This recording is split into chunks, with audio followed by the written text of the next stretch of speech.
tất cả các bạn, hôm nay mình sẽ test thử một cái loại slime, đó là slime mini chocolate bên shop bên kênh của mình nhé.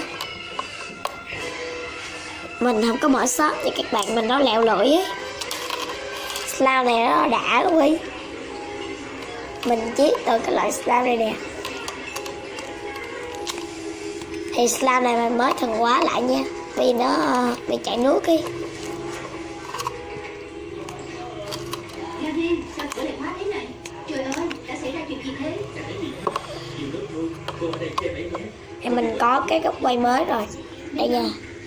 Nhà cô nè. Megan. Cháu chào cô Daisy. Chào Kina, Hannah này. Megan đâu rồi? Bạn ấy ở chỗ thầy Sonji. Cái tiếng em ấy thì nghe rất là nhỏ luôn.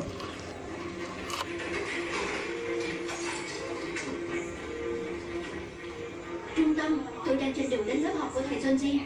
Tôi chắc đó chỉ là cuộc gặp mặt kéo dài, thế là không đúng thủ tục. Thầy Sonji hẳn phải biết rõ điều đó.